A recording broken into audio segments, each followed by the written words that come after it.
Hi everyone, it's Lynette here with Grammy Crochet. And we are at the camper. As I told you, I know it's Podcaster Spirit Week, Disney Day, but I really and truly don't own Disney. So, not that I don't love Mickey Mouse, because I really do. And I don't know why I don't have a Mickey Mouse. Honestly, I'll be 100% honest. I do have a Mickey Mouse shirt that I bought that I don't fit into anymore. So I bought it in the spring. Roy and I matching Mickey Mouse t-shirts. Um, and then I spent all summer eating his good grilling, and now that shirt doesn't fit me. So I'm back to I really don't have any. I own one, can't fit in it, so I guess that means I don't have any. But I did want to show you the work finished that wasn't finished last week in the camper, because I think you guys would be interested in seeing if you followed along with our repair journey. So let me flip you. So let's see, let's go to this view. So we had on this wall, this window leaked, and it leaked down and into the ground down here, and the wood under that holds that window up and the wood that holds that wall up had they were rotting. So in order to get this wall apart, they had to take off the window treatment, take off this window treatment, take off this shelving, take off the whole entire couch, and then they could take this, and they had to take this trim down on this side, and then they could take that wall off. So they got the wall off, then we had to clean up the, remediate the mold, get the broken bad wood out from under here and out from at the flooring. We had to cut off part of the wall and cut off part of this woodwork. So they framed it in with this new wood here, and then we put some over here to match. It's a little darker than what, than the wood that was originally in here, but it looks nice. And then they put wood under as a frame, but you can't see it under the couch. And the couch is really good. I just keep it covered. I've always kept it covered. And there's a board that goes across under here. But I'm going to put bins under, and Roy didn't put the board back up. And then the board will cover the bins. And I didn't even realize the board wasn't there when I started the video. So I have to re-glue this piece in. But I don't have the Gorilla Glue here. I took it home. So that'll be put back up next week. But other than that, it's done and it looks great. And for the most part, you wouldn't even know that they had done any work. Didn't they do a great job? I'm really, really impressed. And now my camper looks pretty much normal, like it always has. Minus, there's going to be some really cool bins under there that I'm real excited about. I have bins, and I'm going to bring them next year. Next week is tear everything down week and be done. So I'm going to flip you around. So come back to me. Okay. So what do we have to do to pack up? Under here, let me flip you. These all have, all of these have storage underneath all the benches. So I have to pack up what's under there, which in my case is not really all that much. Let me get that sun out of your eyes. It's very chilly, but it's sunny. Under there I store all of our paper goods. Everything. I think there's extra toilet paper in there, and then there are a lot of paper plates, plasticware, napkins, paper towels, foil, all that stuff. I have some in the cupboards, but the refills are all in there. So I'm going to bring all that home because I'll use it at home over the winter. And I have in the past left it here. I put it in a big brown bin, and store it in the back room when we pull the slides in. We would like store in the bunk beds. Uh, Stuff that I didn't want to, like, why bother taking it home just to bring it back? Um, but I found that over the course of the years, if I don't take it home, I don't remember what I have. So then I buy it again, and then I have like way too much. And so I find it's easier for me. I mean, I could write it all down and all that. Then I have to keep track of that piece of paper. It's just so much easier, I find, that if I just take home the paper products and bring them back, then I know, I like have everything full here at the beginning of the summer. And generally it'll last me all summer. And into, the winter, I keep very little of that stuff at home because we're not there. I don't generally use paper plates at home, because we eat on regular plates at home. I mean, if we have a party or whatever, then we have paper plates. But I always have paper plates at home as well. So if I'm down to, a short stack of paper plates by springtime, then I leave those at home and I buy new and bring them out here. And so I find that works easier for me. If I just take home the paper products and make sure everything's full when we come back. We don't leave any liquids in the camper.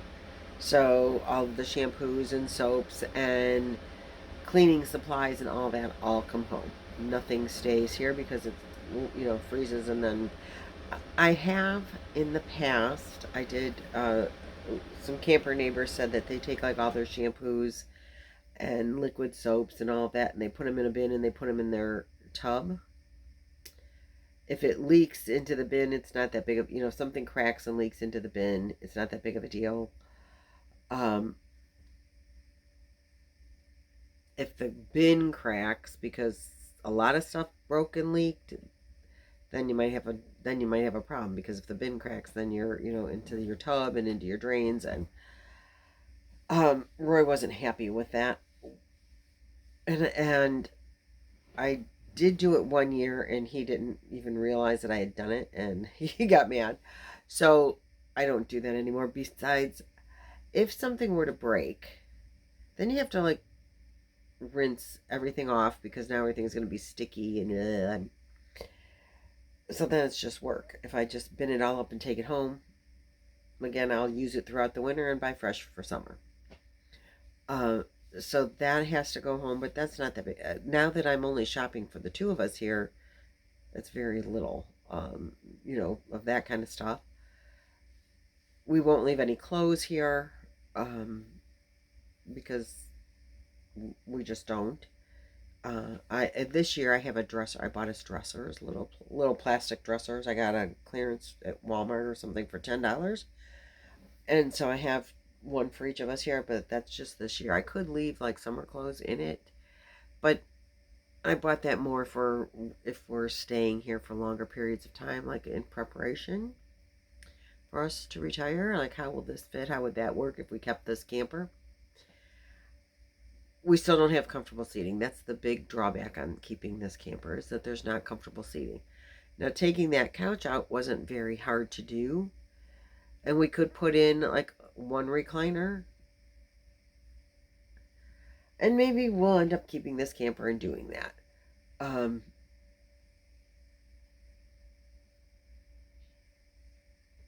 don't know how I feel about that, because there is plenty of storage in this camper.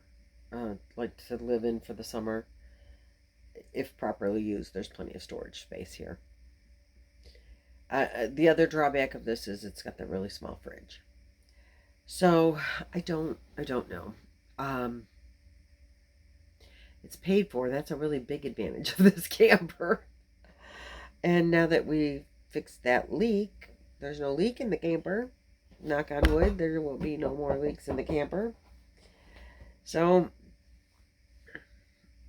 I don't know. But anyway, as far as packing up, that's all we have to do. It's not that much, and it shouldn't take that long. Now then, we bring a lot of the outdoor stuff inside. I take all the sheets off my bed and take those home and leave other sheets on the bed. like old sheets, because we get mice every year. So I want to put old sheets on the bed if the mice want to poop on them or whatever. I don't care. I'll throw them away if need be. But my sheets that I use, they have elephants on them. They're really cute. I don't want to take the chance of any mice eating them or pooping on them. So those come home, but I cover everything with sheets and dryer sheets and peppermint oil all over everything to help. And we put dry rid in the camper when we close it up. He does like to bring in some of the outdoor furniture, just so it doesn't get blown around in the winter. And he just puts it on the couches and over the, we lower the table because this area will form into a bed. And so he'll lower the table and then he can put stuff on here that goes outside, like our nicer furniture. And then he's got deck boxes and stuff that we keep the cushions in. So the cleanup part won't take that long, because there's really not that much stuff to take out of here. I bag up any of the like plastic dishes and stuff. I stick in grocery bags, bag them up and stick them in the cupboards. I don't take that stuff home. So next weekend will be work, but it's not going to be terrible. I was thinking of bringing a bin this week, but we've already got the food all packed up because when he cleaned out that cupboard is where I keep my pantry food. He already took care of that when we took the cupboard down, so that's empty. So it's not that much work. Bag up a few things and stick them in, it'll be fine. Not that big a deal. I did do a little bit of crocheting yesterday, and this since my last crochet video. I started the hat out of the leftover yarn. From the scarf I made, I decided to make a divine hat for my sister-in-law, and it's still curling up. It needs a few more rows before we start doing the... I think this is... They say that this is supposed to be a 4-weight yarn. It's like landscapes or unforgettable. But it knits up more like a 3-weight yarn if you ask her. Crochets up. It's got a little bit of a halo to it. It's really, I think, beautiful. Oh, excuse me. Every time I pick this up, it makes me cough more. The little fibers in my throat. But I'll show you. It's getting there. A few more, maybe 2 more rows before you go on to the next part. Oh, pardon me again. So this is my crochet. I brought with me the Halloween outfit to make for Terry Bear. And I thought I would be crocheting all morning. I did bring my Tunisian stuff to start maybe the September square. I know it's October. I didn't do the September square yet. Pardon me. Okay. I didn't do the September square yet, but I was hoping to finish this hat because I've been putting this in my go bag for work. So I was hoping to finish that hat this weekend, and maybe then I would start the Tunisian so I'd have something to do at work. But this morning I thought I'd be crocheting a lot, and the neighbors called and said, hey, we're going to Mark's, which is the discount store that I actually got this yarn at. The Dreamweaver yarn came from there. And hi babe, it's all right, you can come in. Noises are allowed. And we went to a thrift store, a big thrift store I've never been in before. He didn't come in. And I bought this yarn. They had other yarn, but everything was like scrap yarn. But they had 2 of these, and these are an impeccable something or other. Trying to get them out of the bag. But they look like almost full skein. And I think I have this colorway at home, or else I used it. But I thought, well, if I already have this colorway, then it'll just add to it. So that's why I bought these. And I don't know what the colorway is, but I'm pretty sure it is impeccable. And if I didn't make a hat out of it, excuse me, If I don't have any more of it at home, I will. This is enough to make a hat, so I'll just make a hat. Excuse me. Or maybe an amigurumi, I don't know. But probably a hat. I have a list of amigurumis I need to make, and none of them require that yarn. And those amigurumis will keep me busy between now and Christmas. I have to make 2 Baby Yodas. I know he's got a name, but I still call him Baby Yoda. Guru, or no, I don't know what the hell it is. Ooh, pardon me on that one. Anyway, Baby Yoda. I need to make 2 of those for my granddaughter. Excuse me. I guess it's time for medicine. So I'm going to let you go. I have to go get ready to play cards. And I'll see you tomorrow. Bye.